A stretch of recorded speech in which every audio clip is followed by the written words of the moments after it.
Capítulo 7 Cura das feridas e transformação das máscaras. Antes de descrever as etapas terapêuticas indicadas para cada tipo de ferida e máscara, acho importante dividir com você minhas observações relativas às maneiras como cada tipo fala, senta, dança, etc. Elas tornam mais claras as diferenças de comportamento ligadas às máscaras. A maneira de falar e a voz diferem conforme a máscara. O escapista tem uma voz apagada e fraca. O dependente adota uma entonação infantil, bem como um tom lamuriante. O masoquista costuma dissimular sentimentos em sua voz, a fim de parecer uma pessoa interessada. O controlador tem uma voz potente e de grande alcance. O rígido fala de maneira mais mecânica e contida. O escapista não gosta muito de dançar. Quando isso acontece, movimenta-se pouco e de maneira discreta para não se fazer notar. O que emana dele é: não olhem muito para mim. O dependente prefere as danças de contato, porque lhe dão a oportunidade de grudar no parceiro. Às vezes parece se pendurar em seu par. O que emana dele é: olhem como o meu parceiro gosta de mim.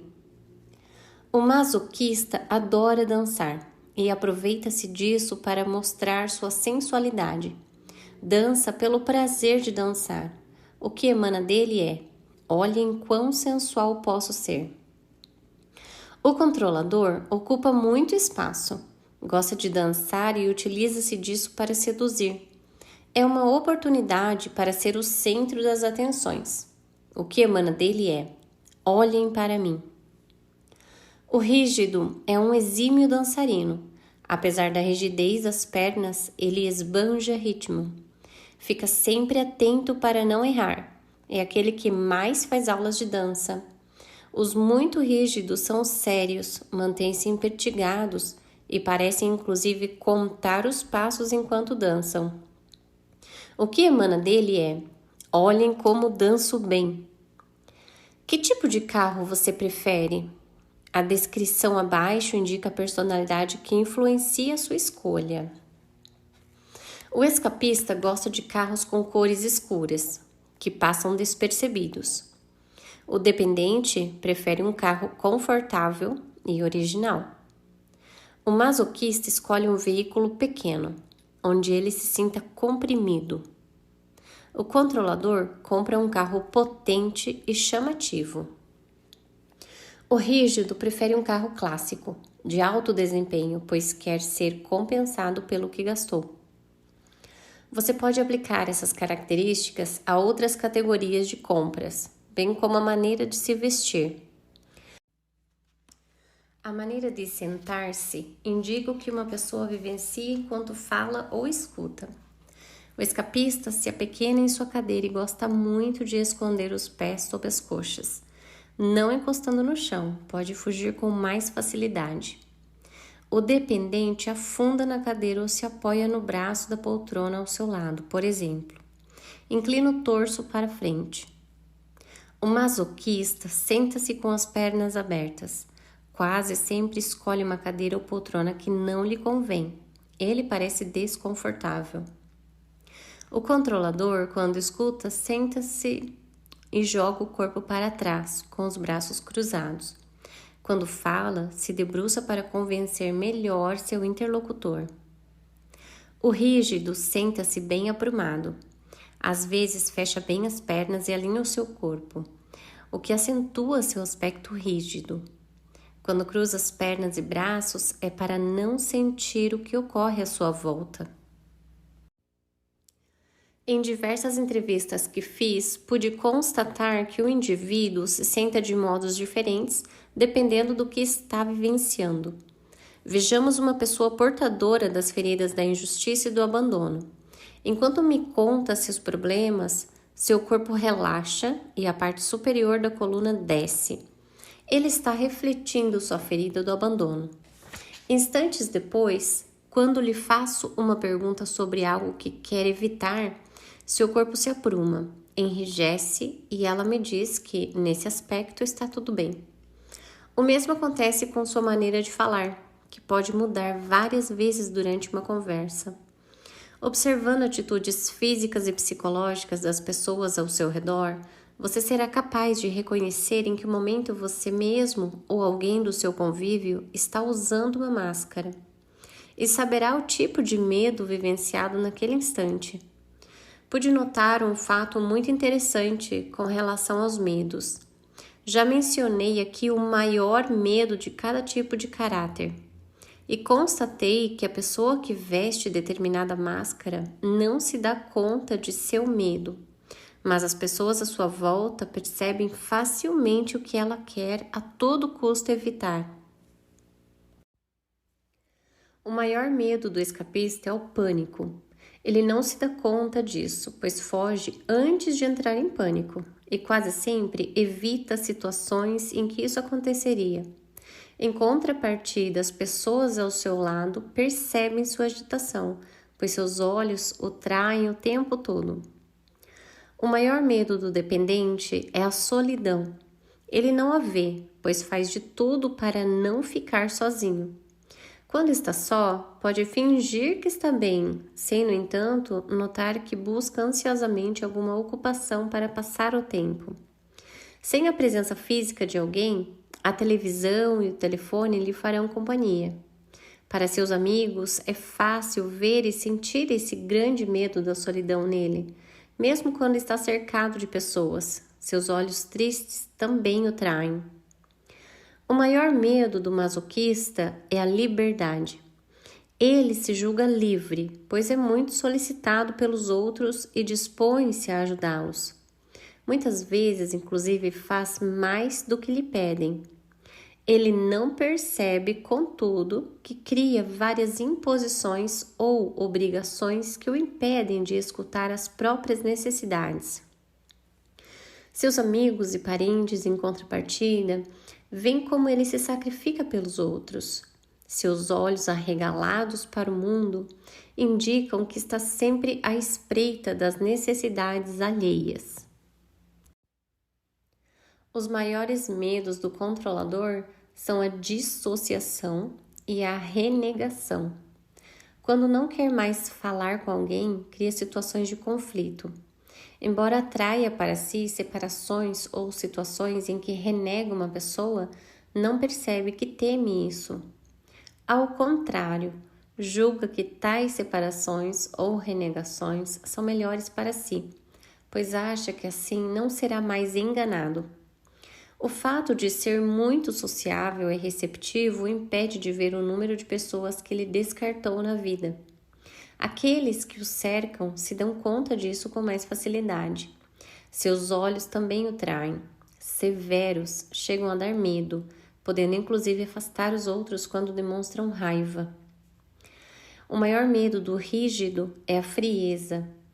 Ele tem dificuldade em reconhecê-la, pois se considera uma pessoa calorosa, que faz o possível para que tudo seja justo e harmonioso à sua volta. É também muito fiel aos amigos. Em contrapartida, os que o cercam veem frequentemente essa frieza, não apenas em seus olhos, mas em sua atitude seca e severa, sobretudo quando se sente acusado injustamente. A primeira etapa para curar uma ferida é reconhecê-la e aceitá-la, sem, no entanto, resignar-se a ela. Aceitar significa olhar e observar, sabendo que resolver pendências faz parte da experiência do ser humano. Criar máscaras para não sofrer, no fundo, é um ato heróico, é um gesto de amor para com você mesmo. Essa máscara ajudou a sobreviver e a adaptar-se ao meio ambiente familiar que você escolheu antes de nascer. A verdadeira razão pela qual nascemos em determinada família ou somos atraídos por pessoas com feridas iguais às nossas é que apreciamos que os outros sejam como nós. Assim conseguimos não nos considerar piores do que eles. Então começamos a achar defeitos nos outros, não os aceitamos mais como são. Procuramos mudá-los sem perceber que rejeitamos neles o que não queremos ver em nós, com medo de nos sentirmos obrigados a mudar. Na verdade, não precisamos mudar, precisamos nos curar. Por isso é tão importante conhecer nossas feridas. Além disso, lembre-se de que cada uma dessas feridas decorre de um acúmulo de experiências vividas em várias existências passadas, sendo, portanto, absolutamente normal sua dificuldade de enfrentá-la novamente agora. Tendo fracassado nas vidas passadas, você não espera que isso aconteça dizendo simplesmente: quero me curar. Entretanto, a vontade e a decisão de curar suas feridas são os primeiros passos rumo à compaixão, à paciência, à tolerância consigo mesmo. Essas qualidades que vou ensiná-lo a desenvolver são dádivas que você colhe em seu caminho rumo à cura. Tenho certeza de que, lendo os capítulos anteriores, você identificou as feridas presentes em seus familiares e conhecidos. Isso provavelmente o ajudou a compreender melhor o comportamento deles, logo, a ter uma tolerância maior para com eles.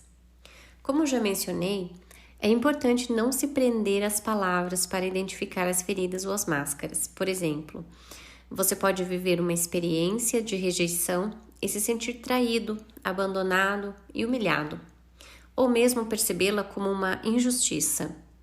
Alguém pode ser injusto com você e despertar sentimentos de rejeição, humilhação, traição ou abandono. Como pode ver, não é a experiência que importa, mas sim o que você sente diante dela. Por isso, é tão importante estudar a descrição das características do corpo físico antes de ater-se às características comportamentais. O corpo não mente, ele reflete o que se passa no plano emocional e mental. Sugiro que você releia diversas vezes a descrição física de cada ferida para assimilar melhor as diferenças entre elas. Sei que cada vez mais pessoas recorrem à cirurgia plástica para corrigir certos aspectos do seu corpo. A meu ver, isso é inútil, pois não é porque deixamos de ver as características de uma ferida no corpo que ela está necessariamente curada. Várias pessoas que recorrem à cirurgia confessaram sua decepção ao verem reaparecer 2 ou 3 anos depois o que haviam pretendido retirar ou esconder. Eis, aliás, a razão pela qual os especialistas em cirurgia estética nunca dão uma garantia de satisfação em relação ao seu trabalho. Em contrapartida, se por amor a si mesmo você escolhe cuidar de seu corpo físico por meio da cirurgia plástica, estando consciente de suas feridas e fazendo um trabalho emocional, mental e espiritual, há fortes chances de que ela seja benéfica para você e de que seu corpo a aceite melhor. Se algumas pessoas se iludem no plano físico, outras caem em armadilhas no âmbito comportamental, isto é, em suas atitudes interiores. É muito comum isso acontecer nas minhas oficinas, quando explico essas feridas em detalhes. Os participantes se reconhecem fielmente na descrição do comportamento de um tipo, ao passo que seu corpo demonstra uma realidade completamente diferente. Lembro, entre outros casos, de um rapaz de uns 30 anos que me dizia viver a rejeição desde sua mais tenra infância. Sofria por não ter uma relação estável por conta das inúmeras rejeições por que passara. Seu corpo físico, no entanto, não demonstrava qualquer sinal de rejeição. Após um momento, eu lhe disse: tem certeza de que é rejeição que você vivencia e não injustiça? Em seguida, expliquei a ele o que seu corpo exibia mais sinais de uma ferida da injustiça. Esse tipo de exemplo não surpreende, pois o ego faz de tudo para não enxergarmos nossas feridas. Ele está convencido de que, tocando nelas, não saberemos gerir a dor que isso provoca. Foi ele que nos persuadiu a criar máscaras com o objetivo de nos poupar desse sofrimento. O ego julga sempre tomar o caminho mais fácil, mas, na realidade, complica a nossa vida. Quando é a inteligência que governa nossas vidas, o que pode parecer difícil no começo, pois exige certo esforço, tudo fica mais simples.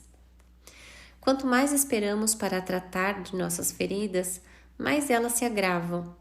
Sempre que vivemos uma situação que desperta e afeta uma ferida, nós lhe acrescentamos outra camada. É como uma chama que se expande. Quanto mais grave, mais medo temos de tocar nela. Isso vira um círculo vicioso, pode inclusive levar a pessoa a uma espécie de obsessão, acreditando que todos estão aqui para nos fazer sofrer.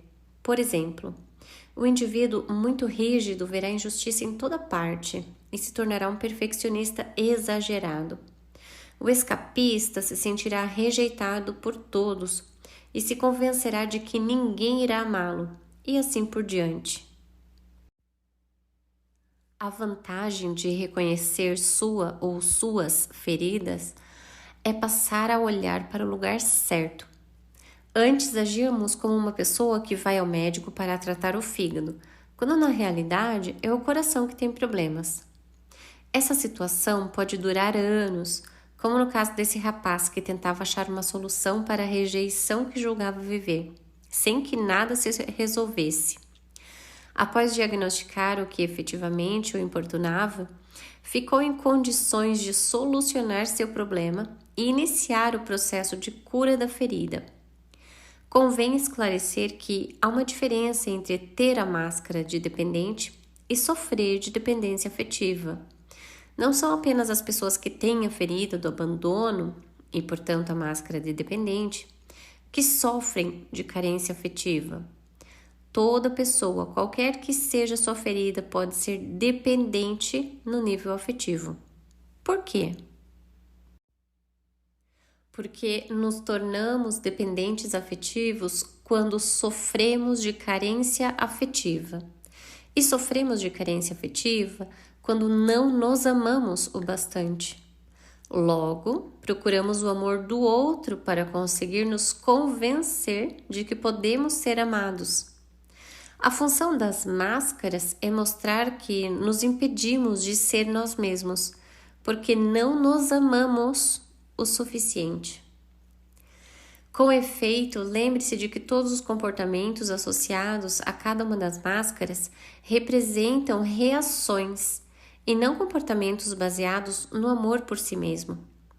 Antes de seguir adiante, recapitulemos as explicações anteriores relativas ao genitor com quem geralmente vivemos cada uma das feridas.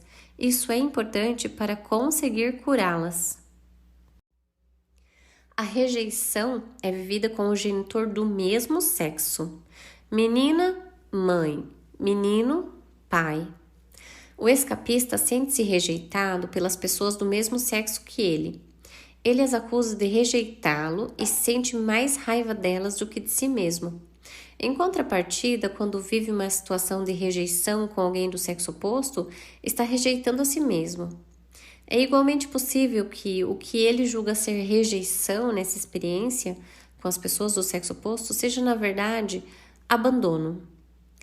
O abandono é vivido com o genitor do sexo oposto, menina, pai, menino, mãe. O dependente sente-se facilmente abandonado pelas pessoas do sexo oposto e tende a acusá-las em vez de acusar a si mesmo. Quando vive uma experiência de abandono com alguém do mesmo sexo, ele acusa a si mesmo, julgando não ter dado suficiente atenção ao outro ou não ter sido solícito. É muito comum que o que ele julga ser uma experiência de abandono com as pessoas do mesmo sexo seja, na verdade, rejeição. A humilhação é geralmente vivida com a mãe. Menina, menino, mãe. O masoquista sente-se facilmente humilhado diante das pessoas do sexo feminino. Ele se põe a acusá-las. Se vive uma experiência de humilhação com alguém do sexo masculino, acusa a si mesmo e sente vergonha de seu comportamento ou de seus pensamentos com relação ao outro. Às vezes, essa ferida pode ser vivida com o pai, se este ocupava das necessidades físicas da criança, ensinando-lhe a cuidar de sua higiene, a começar a se vestir, etc. Se é esse o seu caso, você deve inverter o que acaba de ler a respeito do feminino e do masculino.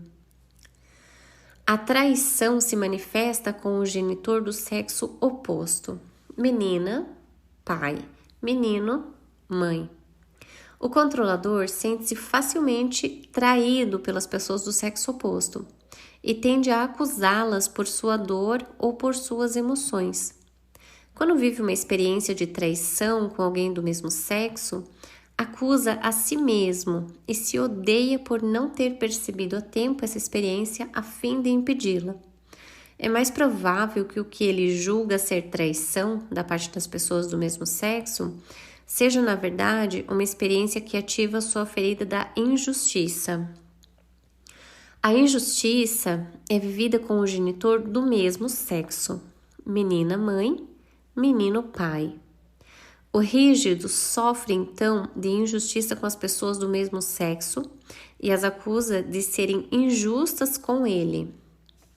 Se vive uma situação que considera injusta com alguém do sexo oposto, ele não acusa o outro de ser injusto ou incorreto, mas sim a si mesmo. Há fortes chances de que essa experiência de injustiça vivida com as pessoas do sexo oposto seja, na verdade, traição. Ele pode inclusive desenvolver uma raiva destrutiva se sofrer muito.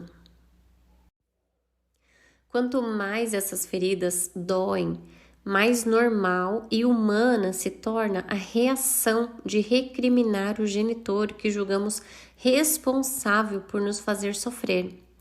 Mais tarde, transferimos esse rancor ou esse ódio para as pessoas do mesmo sexo do genitor acusado de nos ter feito mal. É normal, por exemplo, um adolescente odiar o pai por quem sempre se sentiu rejeitado. Mais tarde, ele transferirá esse ódio para os homens ou para seu filho, por quem se sentirá igualmente rejeitado. Recriminamos igualmente esse genitor de maneira inconsciente por ter a mesma ferida que nós. Isso faz com que ele se torne, a nosso ver, o modelo de alguém com essa ferida, o que nos obriga a olhar para nós mesmos.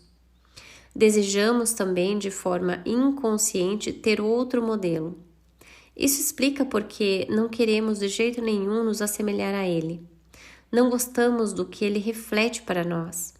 As feridas só são curadas quando perdoarmos verdadeiramente a nós mesmos e aos nossos pais. Em contrapartida, quando não importa qual das 5 feridas é vivida com as pessoas do sexo oposto ao genitor que julgamos responsável por nossa ferida, é a nós mesmos que recriminamos. É em momentos como esse que procuramos nos punir, seja por meio de um acidente ou de alguma coisa que nos faça mal fisicamente. O ser humano acredita na punição como um meio para expiar a culpa. Na realidade, a lei espiritual do amor afirma justamente o contrário. Quanto mais culpados nos julgamos, mais nos castigamos e mais atraímos para nós o mesmo tipo de situação. Isso equivale a dizer que quanto mais nos acusamos, mais revivemos os mesmos problemas. Por conseguinte, sentir-se culpado dificulta o auto-perdão, etapa importante rumo à cura. Além da culpa, é comum nos sentirmos envergonhados quando nos acusamos de ferir um semelhante ou quando os outros nos criticam por lhes termos feito sofrer. Privilegiei o tema da vergonha no capítulo sobre a ferida da humilhação, pois no masoquista é a vergonha o lado mais visível. No entanto, todo mundo sente vergonha num ou noutro momento. Ela é ainda mais intensa quando nos recusamos a aceitar que fazemos os outros sofrerem, justamente aquilo que não queremos. Quando graves abusos são cometidos ou a violência prevalece, isso indica que os indivíduos carregam feridas tão intensas que perdem o controle. É por isso que digo, não existem pessoas más neste mundo, apenas doentes. Não se trata aqui de desculpá-las, e sim de aprender a ter compaixão por elas. Condená-las ou acusá-las não irá ajudá-las. Podemos ter compaixão, mesmo quando não estamos de acordo. Essa é uma das vantagens de sermos conscientes, não apenas de nossas próprias feridas, mas também das dos outros. Observei que é raro uma pessoa ter apenas uma ferida. No que me diz respeito, já mencionei que tenho duas principais para administrar nesta vida: a injustiça e a traição. Vivencio a injustiça com pessoas do mesmo sexo que eu e a traição com pessoas do sexo oposto. Como a injustiça é vivida com o genitor do mesmo sexo, percebi que, quando vivo essa emoção com uma pessoa do sexo feminino, acuso-a de estar sendo injusta. Quando a injustiça vem do sexo masculino, considero-me injusta e sinto raiva de mim mesma. Às vezes, sinto inclusive vergonha, e me acontece também de perceber essa injustiça com os homens como uma traição. Podemos então ver a máscara de controlador e a de rígido no corpo daqueles que, como eu, sofrem de ambas as feridas. Observei também que muitos portam as feridas da rejeição e do abandono ao mesmo tempo. Vestem, por conseguinte, as máscaras de escapista e de dependente. Às vezes, a parte superior do corpo reflete uma ferida e a inferior outra. Em alguns, a diferença é vista nos lados direito e esquerdo. Com o tempo e a prática, fica cada vez mais fácil discernir as máscaras ao primeiro relance. Quando confiamos em nossa intuição, nosso olho interno as percebe quase instantaneamente. Quando uma pessoa tem a silhueta correspondente à máscara do controlador e, além disso, o seu corpo é flácido ou ela tem os olhos do dependente, pode-se deduzir que ela vive as feridas da traição e do abandono. Há, evidentemente, muitas outras combinações. Uma pessoa pode ter o corpo mais gordo, do masoquista, e, ao mesmo tempo, ser empertigada e rígida. Sabemos, portanto, que ela tem as feridas da humilhação e da injustiça. Aqueles que têm o corpo volumoso do masoquista e as pernas curtas ou os tornozelos pequenos do escapista são pessoas que sofrem de humilhação e rejeição. É possível que alguns tenham 3, 4 ou mesmo 5 feridas. Uma das 5 pode predominar, enquanto as outras ficam menos evidentes. Ou podem ser todas irrelevantes. Quando uma máscara predomina, é sinal de que a pessoa a utiliza com mais frequência do que as outras para se proteger. Quando a máscara ocupa pouco espaço no corpo da pessoa, isso significa que ela não sente com muita frequência a ferida ligada a essa máscara. No entanto, não é porque uma máscara é dominante que ela exprime a ferida mais importante a ser curada. Com efeito, tentamos esconder as feridas que nos fazem sofrer mais.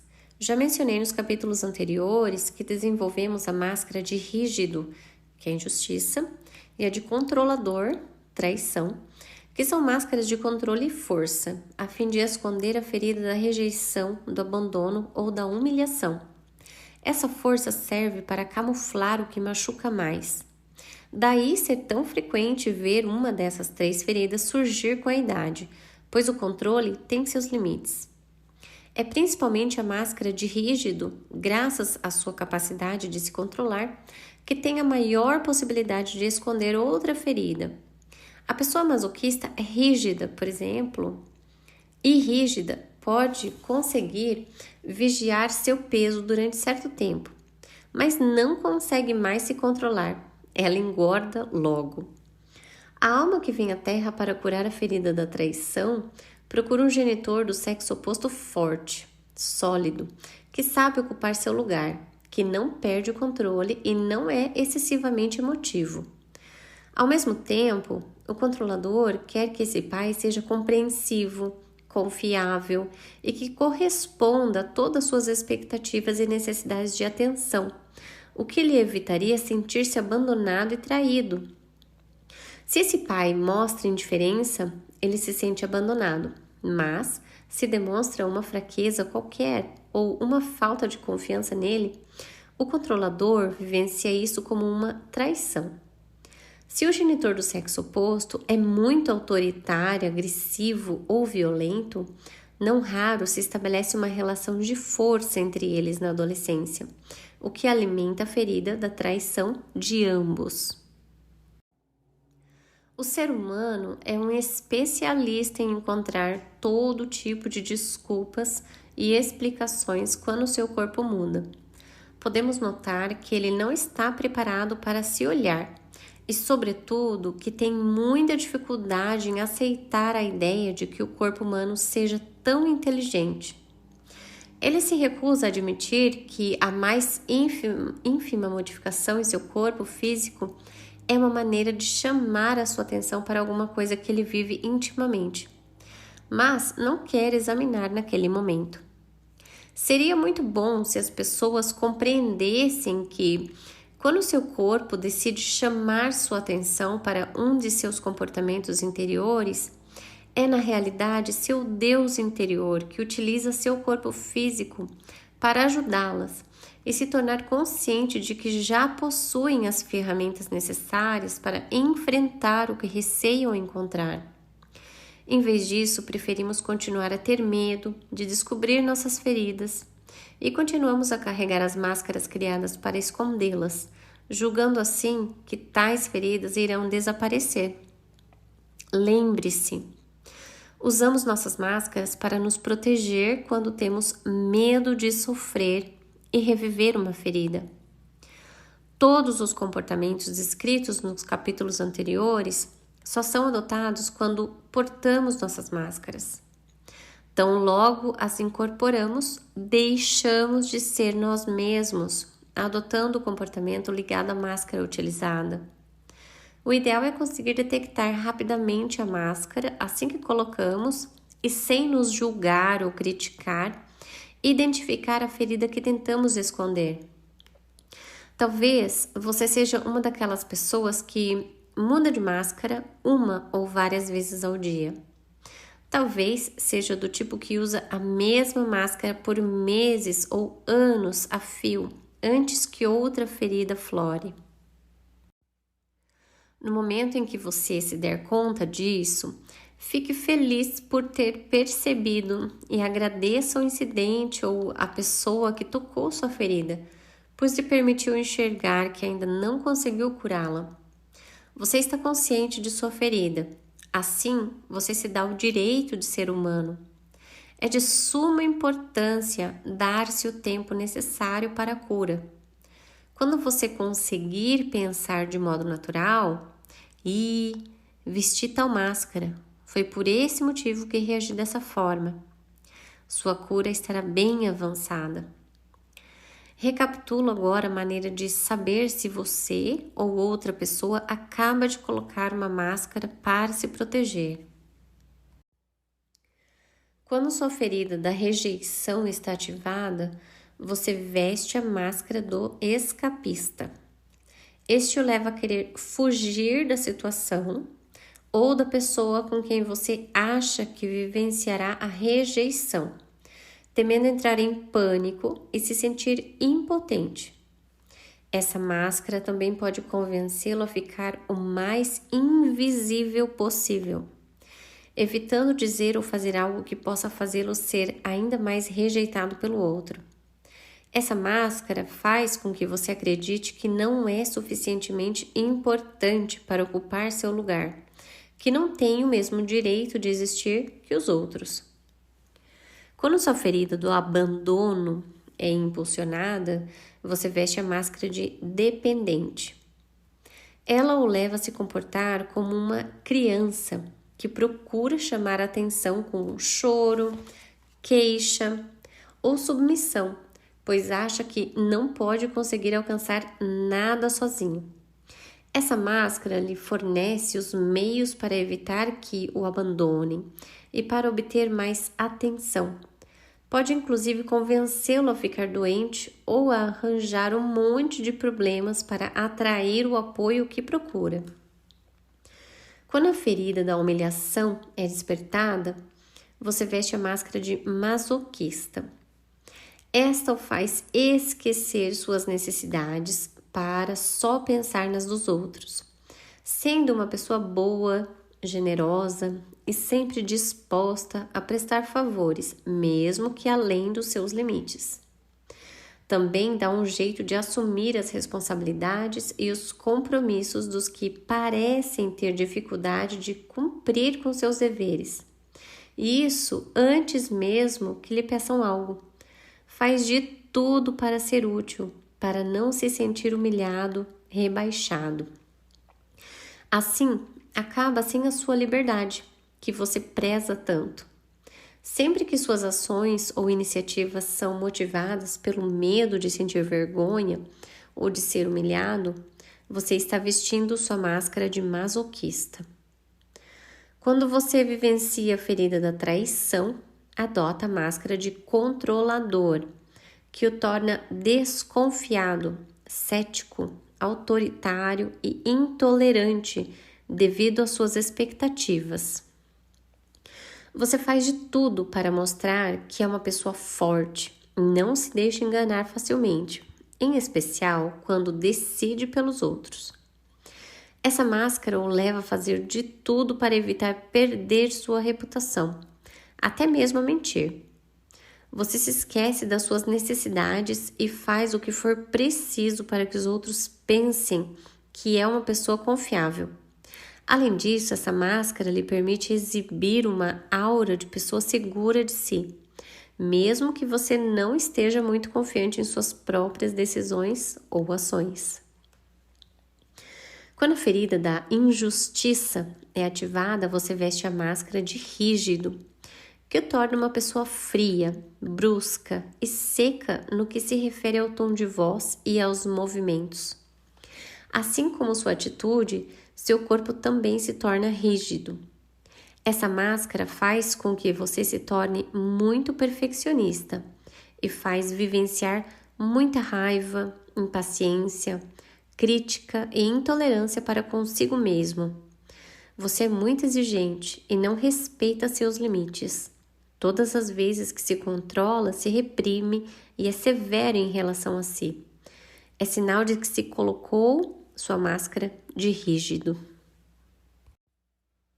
Vestimos uma máscara sempre que temos medo de viver uma ferida com outra pessoa e também quando receamos perceber que nós mesmos fazemos os outros viverem uma ferida.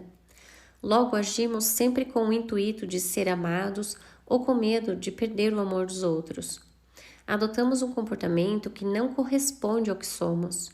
Nós nos tornamos outra pessoa. Com o comportamento ditado pela máscara, exige esforço de nossa parte. Criamos expectativas com relação aos outros. O que somos e o que fazemos devem ser a fonte de nosso bem-estar, e não os elogios, a gratidão, o reconhecimento ou o apoio que os outros nos dão. Não se esqueça, contudo, de que o seu ego pode lhe pregar peças a fim de que você não tenha consciência de suas feridas. O ego está convencido de que, se o ser humano se tornar consciente delas e as eliminar, ele não será mais protegido e sofrerá. Eis como cada tipo de caráter se deixa iludir pelo seu ego. O escapista imagina que cuida bem de si mesmo e dos outros, para não sentir as diferentes rejeições vividas. O dependente gosta de bancar o independente e dizer a quem quiser ouvir que se sente bem sozinho e não precisa de ninguém. O masoquista se convence de que tudo o que faz pelos outros lhe dá imenso prazer e que ele escuta efetivamente suas necessidades ao fazê-lo. Adora dizer e pensar que tudo está bem e arranjar justificativas para as situações ou as pessoas que o humilharam. O controlador está convencido de que nunca mente, de que cumpre sempre com sua palavra e de que ninguém o amedronta. O rígido gosta de alardear como é justo, como leva uma vida sem problemas. Ele gosta de acreditar que tem muitos amigos que o apreciam do jeito que ele é. Curamos nossas feridas interiores da mesma forma que nos restabelecemos de nossas feridas físicas. Você já não ficou tão impaciente para eliminar uma espinha do rosto que passou a cutucá-la sem parar? O que aconteceu? A espinha provavelmente durou mais tempo, certo? É o que acontece quando temos confiança no poder de cura do nosso próprio corpo. Para que um problema, seja qual for, desapareça, é preciso primeiro aceitá-lo, dar-lhe amor incondicional, em vez de querer fazê-lo desaparecer. Suas feridas profundas também precisam ser reconhecidas, amadas e aceitas. Amar incondicionalmente é aceitar mesmo que você não concorde e mesmo que não compreenda o porquê de determinadas situações. Amar uma ferida ou amar as espinhas no seu rosto significa, portanto, aceitar que você as criou por uma razão específica e, sobretudo, com o objetivo de se ajudar. Em vez de querer fazê-las desaparecer, utilize-as para se tornar consciente de um aspecto da sua personalidade que você se recusa a ver. Na verdade, elas querem fazê-lo perceber, entre outras coisas, que naquele momento talvez você receie ser ridicularizado. E esse receio o impeça de ser você mesmo. Adotando essa nova atitude, você pode olhar suas espinhas de outra forma e pode inclusive vir agradecer a elas. Se você escolher viver essa experiência adotando esse tipo de atitude mental, é certo que suas espinhas desaparecerão muito mais depressa, pois terão sido reconhecidas e amadas por sua utilidade. Compreenda que o que você receia receber dos outros, ou o que neles recrimina, também impõe a eles, assim como a si mesmo. Eis alguns exemplos que demonstram a que ponto podemos fazer mal a nós mesmos. Aquele que sofre de rejeição alimenta sua ferida sempre que se julga inútil ou imprestável. Sempre que acha que não faz qualquer diferença na vida dos outros ou foge de uma situação. Aquele que sofre de abandono alimenta sua ferida todas as vezes que desiste de um plano que prezava muito, quando não se ocupa o suficiente consigo mesmo e quando não provê suas necessidades. Ele amedronta os outros ao se mostrar excessivamente dependente deles. Ele se machuca bastante, atraindo doenças para chamar a atenção. Aquele que sofre de humilhação alimenta sua ferida todas as vezes que se rebaixa, que se compara aos outros, que se diminui e que se acusa de ser gordo, mau, apático, aproveitador, etc. Ele se humilha usando roupas que o desvalorizam e maltrata seu corpo dando-lhe comida demais para digerir e assimilar. Atormenta-se assumindo as responsabilidades alheias, o que tira sua liberdade e o impede de reservar tempo para si. Aquele que sofre de traição alimenta sua ferida mentindo para si próprio, acreditando em coisas falsas e não cumprindo seus compromissos consigo mesmo. Ele se pune fazendo tudo sozinho porque não consegue delegar nem confiar nos outros. Mas se resolve dar um voto de confiança às pessoas, fica tão ocupado verificando o que fizeram que se priva de dedicar um bom tempo a si. Aquele que sofre de injustiça estimula sua ferida sendo excessivamente exigente em relação a si mesmo. Ele não respeita seus limites e se estressa em demasia. É injusto com tudo que lhe diz respeito, pois vive se recriminando e se recusando a ver suas qualidades e tudo aquilo que faz bem.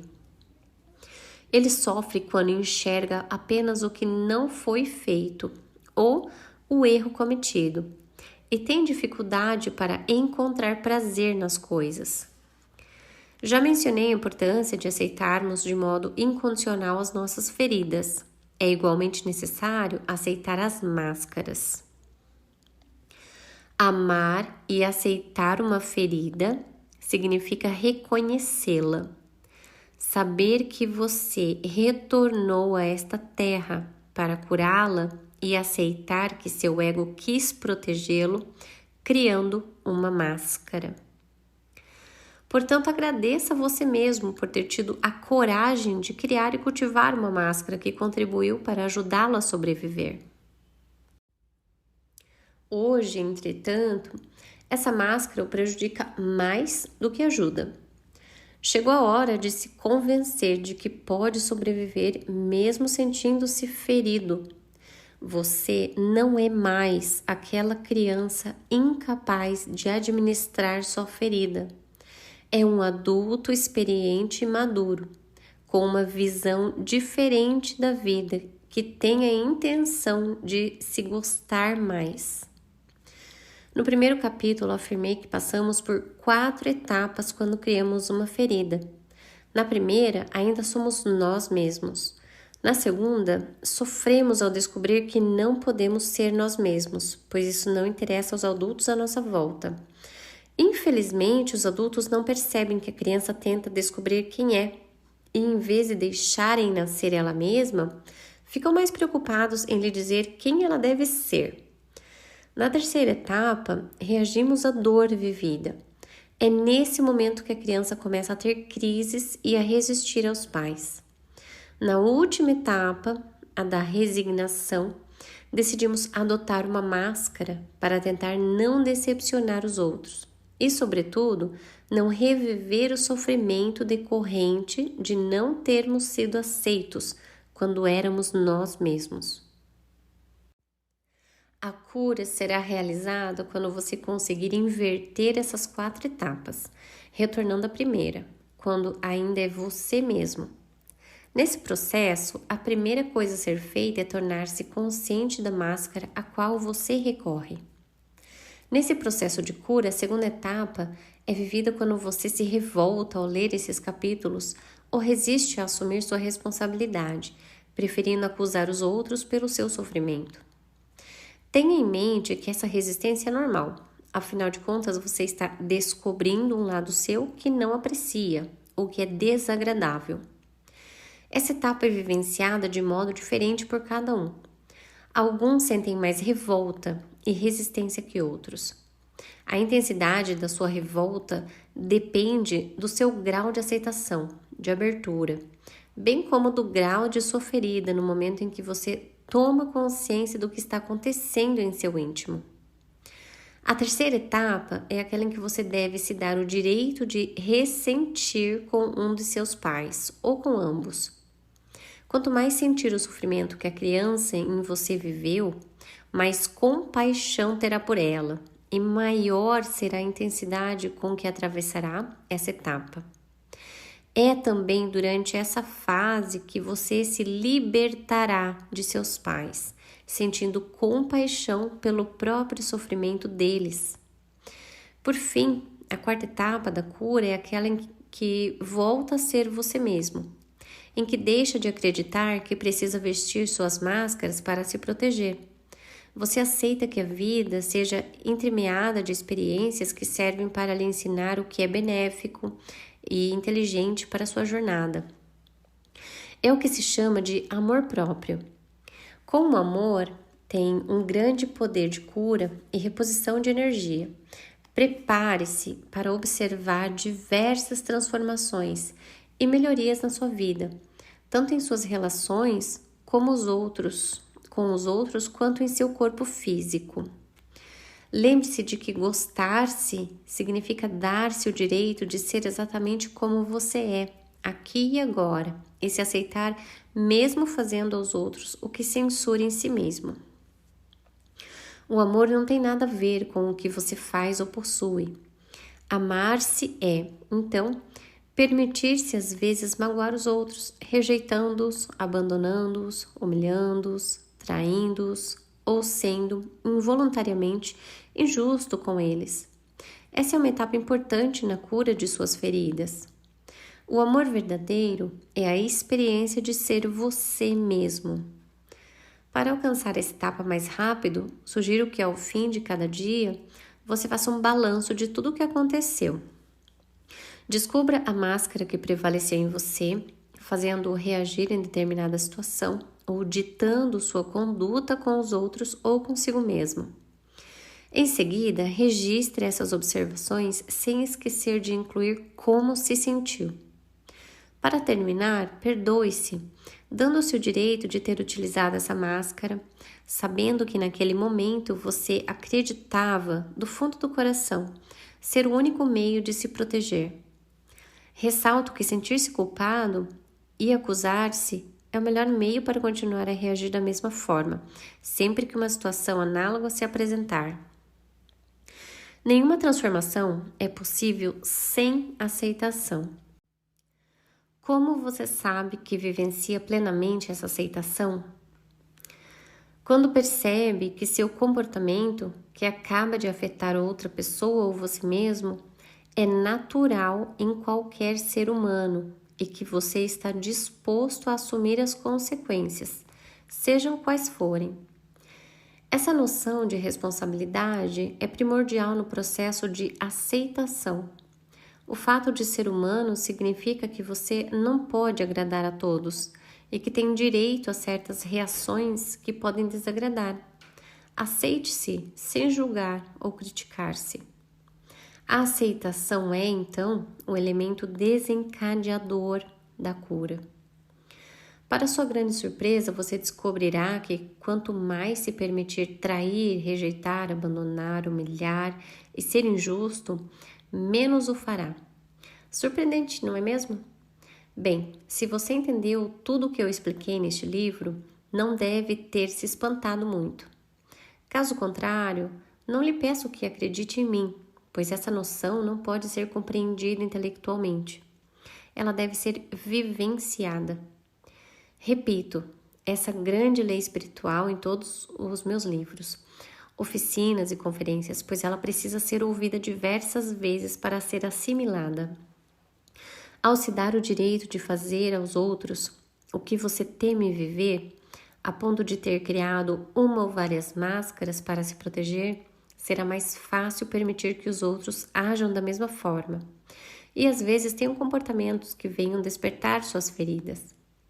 Tomemos o exemplo do pai que decide desertar uma filha rebelde que se recusa a prosseguir os estudos ou se tornar alguém na vida.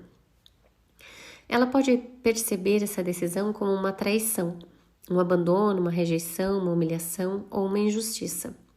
Tudo depende do que ela veio curar nessa terra. Conheci uma adolescente que viveu essa experiência e a sentiu como uma traição, pois nunca teria imaginado que o pai chegaria a tal extremo. Esperava que ele aceitasse suas escolhas e acabasse admitindo que ela tinha o direito de fazer o que bem entendesse de sua vida. O único modo dela curar essa ferida e parar de atrair situações em que vive a traição com outros homens é, em primeiro lugar, compreender que seu pai também se sentiu traído por ela. O fato de a filha não corresponder às suas expectativas é uma forma de traição para ele. Ele pensa que ela deveria lhe ser grata por tudo o que fez por ela, tornando-se uma jovem mais responsável e respeitosa. Também espera que um dia ela retorne para lhe pedir perdão e dizer que ele tinha razão.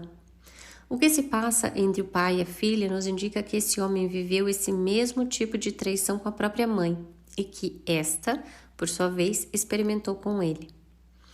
Verificando o que nossos pais viveram quando jovens, percebemos que a história se repete de geração em geração, até que um perdão seja obtido.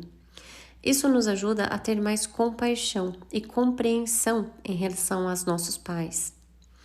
Quando você tiver descoberto suas feridas, sugiro que investigue se seus pais padeceram delas também. Lembre-se de que, embora não tenham necessariamente vivenciado experiências idênticas às suas, eles terão sentido as mesmas feridas e acusado os pais das mesmas coisas de que você os culpa.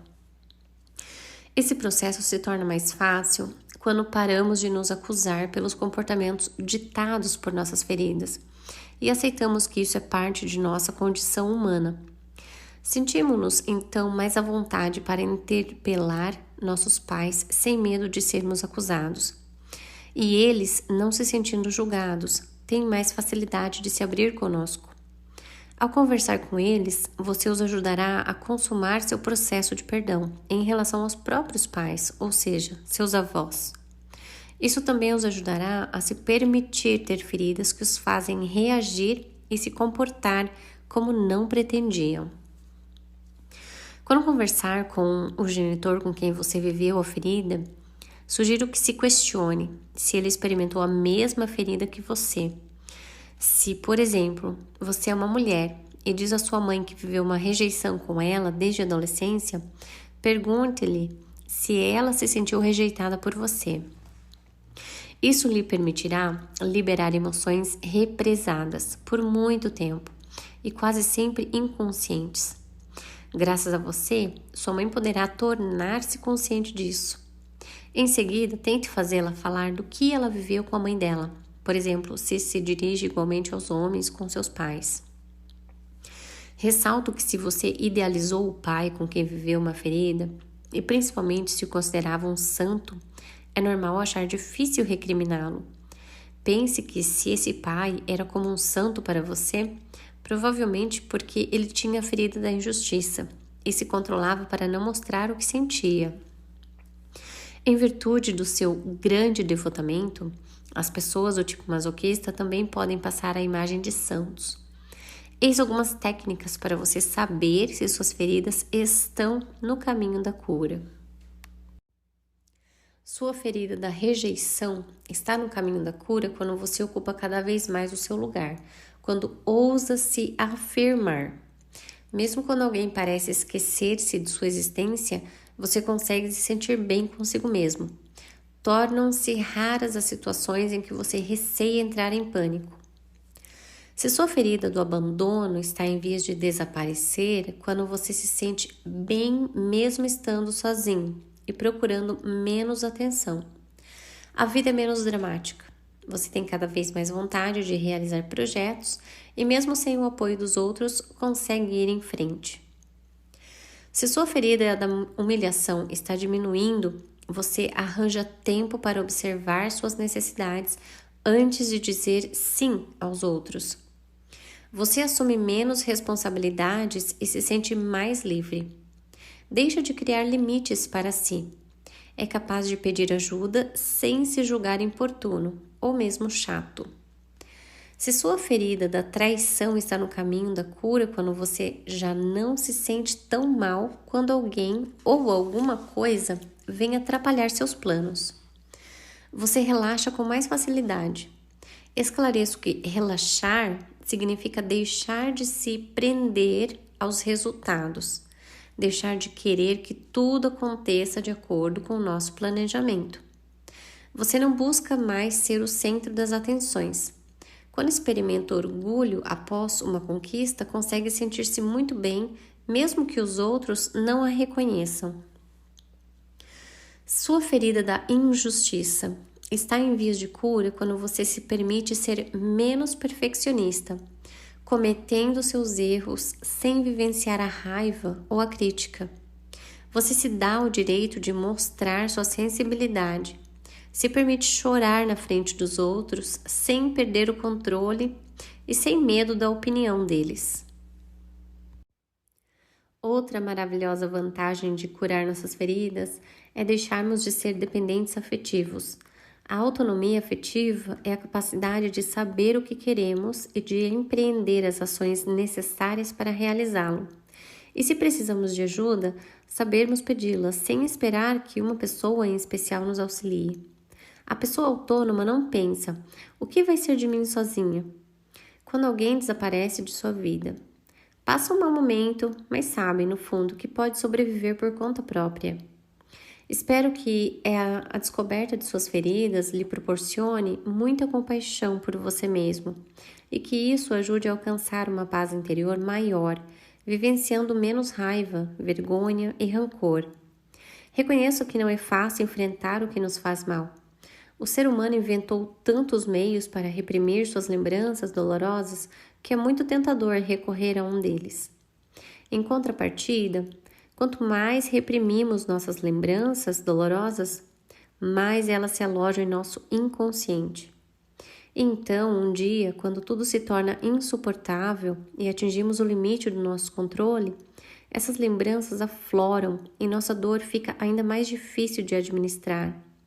Enfrentando essas feridas e curando-as, toda a energia que servia para reprimir e esconder nossa dor é finalmente liberada e pode ser utilizada para fins muito mais produtivos, para levarmos a vida que queremos, sem deixar de sermos nós mesmos. Não se esqueça de que todos nós estamos nesse planeta para nos lembrarmos de quem somos e de que somos todos Deus, vivendo experiências no plano terreno. Infelizmente, esquecemos disso durante o caminho, ao longo de todas as nossas inúmeras encarnações, desde o começo dos tempos. Para nos lembrar de quem somos, devemos nos tornar conscientes do que não somos. Não somos nossas feridas. Sempre que sofremos, julgamos ser o que não somos. Quando, por exemplo, você sente culpa porque acaba de rejeitar alguém ou acaba de ser injusto, julga ser a rejeição ou a injustiça. Você não é a experiência. Você é Deus vivendo uma experiência num plano material. Outro exemplo, quando seu corpo está doente, você não é a doença. É uma pessoa vivendo a experiência de um bloqueio de energia numa parte de seu corpo e chamamos essa experiência de doença. A vida é uma série contínua de processos que nos conduzem à nossa única razão de ser, nos lembrarmos que somos Deus. Para terminar este livro, faço questão de listar para você os aspectos positivos, as forças dentro de nós que estão ligadas aos diferentes tipos de personalidade. Essas forças estão sempre presentes, escondidas em cada um de nós. No entanto, como já mencionei, elas são muitas vezes ignoradas ou mal utilizadas, devido à excessiva importância atribuída às nossas máscaras. Tudo isso para evitar enxergá-las ou senti-las. Mais uma vez, curadas, as feridas, ou seja, quando voltamos a ser nós mesmos, eis o que podemos deduzir. Por trás do escapista, a ferida da rejeição, esconde-se alguém muito capaz, com boa resistência ao trabalho, habilidoso, dotado de boa capacidade de criar, inventar, imaginar, aptidão especial para trabalhar sozinho, eficiente, pensa em inúmeros detalhes, apto a reagir diante de emergências, não precisa dos outros incondicionalmente, pode muito bem ser feliz sozinho. Por trás do dependente, ferido do abandono, existe alguém habilidoso que sabe muito bem realizar suas demandas. Sabe o que quer, tenaz e perseverante. Não desiste quando está determinado a obter alguma coisa. Tem dom para a comédia, sabe atrair a atenção dos outros. Naturalmente engraçado, animado e sociável, reflete a alegria de viver. Capacidade de ajudar os outros, pois se interessa por eles e sabe como se sentem. Aptidão para utilizar seus dons, quando os medos estão controlados. Talentos artísticos. Sociável, mesmo assim, precisa de momentos de solidão para repor as energias. Por trás do masoquista, a ferida da humilhação, camufla-se alguém audacioso, aventureiro, talentoso, em muitos domínios. Conhece as próprias necessidades, sensível às necessidades dos outros, também é capaz de respeitar a liberdade de cada um. Bom mediador, conciliador, jovial, gosta do prazer e deixa os outros à vontade. É de natureza generosa, solícita e altruísta. Talento organizador, reconhece os próprios talentos. Sensual, sabe desfrutar do amor. De grande dignidade, demonstra orgulho. Por trás do controlador, ferida da traição, esconde-se alguém que possui qualidades de líder. Com sua força, sabe ser tranquilizador e protetor. Muito talentoso e sociável. Grande capacidade de falar em público. Aptidão para perceber e valorizar os talentos dos outros, ajudando-os a adquirir mais confiança em si mesmos. Capacidade de delegar, o que ajuda os outros a se valorizarem. Entende rapidamente como os outros se sentem e distensiona o ambiente, fazendo-os rir. Capaz de administrar várias coisas ao mesmo tempo. Toma decisões rapidamente, encontra aquilo de que precisa e se cerca das pessoas certas para entrar em ação. Capaz de grandes performances em diversos níveis. Confia no universo e em sua força interior. Consegue relaxar completamente. Por trás do rígido, ferida da injustiça, se esconde alguém criativo, com muita energia e dotado de grande capacidade de trabalho.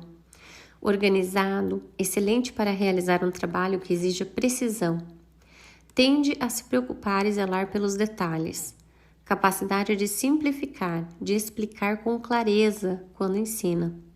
Muito sensível, sabe o que os outros sentem, analisando os próprios sentimentos. Sabe o que deve saber no momento oportuno. Encontra a pessoa certa para realizar uma tarefa específica e a coisa exata a ser dita. Entusiasta, vivo e dinâmico.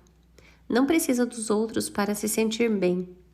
Assim como o escapista em caso de urgência, sabe o que fazer e faz por conta própria. Consegue enfrentar as situações difíceis. Como você pode constatar, algumas forças se encontram em mais de uma ferida.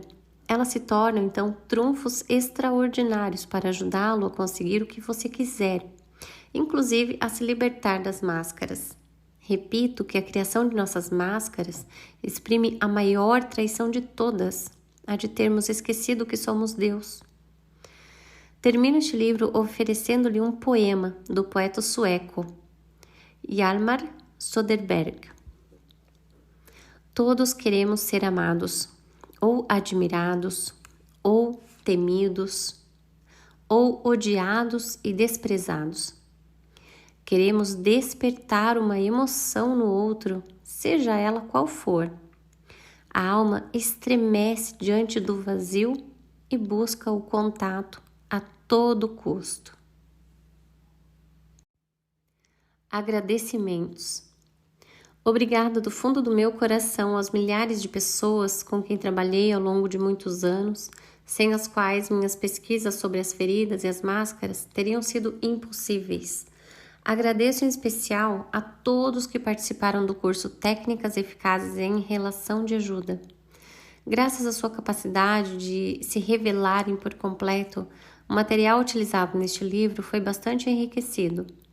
Agradeço imensamente aos membros da equipe do Écoute-ton-corps, que participaram das minhas pesquisas e me forneceram diversos elementos para esta obra.